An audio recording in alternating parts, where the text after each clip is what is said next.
அதான் அந்த போன் கொஞ்சம் அடிக்குது, உன்னை எடுத்து யாருன்னு கேள.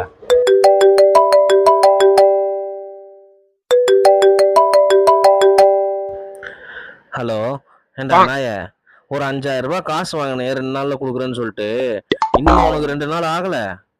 நீலாம் சோறு தான் சாப்பிடுறியா இல்ல வேற ஏதாவது சாப்பிடுறியாடா? நீங்க அவர் சாப்பிட்டு இருக்காருங்க, அப்புறமா கால் பண்ண சொல்றேன், வைங்க. ஏய், யார் இந்த சுரேஷ்?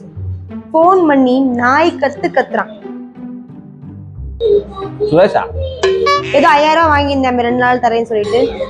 ஏய் ஏய் ஏய் ஏய், நீ பேசாத, நீ பேசாத, வாயை மூடு. எங்க அப்பாலாம் என்னைய சின்ன வயசுல இருந்து யார்ட்டையுமே 1 ரூபாய் கூட கடன் வாங்கக்கூடாதுன்னு சொல்லியிருக்காரு. அப்படி வளர்த்துருக்காரு என்னைய, தெரியுமா? அந்த காசு வாங்கி கொடுக்க சொன்னதே உங்க அப்பா தான். போன வாரம் 5000 வேணும்னு கேட்கல? எங்க அப்பாவா? 2 நாள்ல கொடுக்குறேன்னு வாங்கினாரு, இன்னும் கொடுக்கல, அதான் கத்துறான்.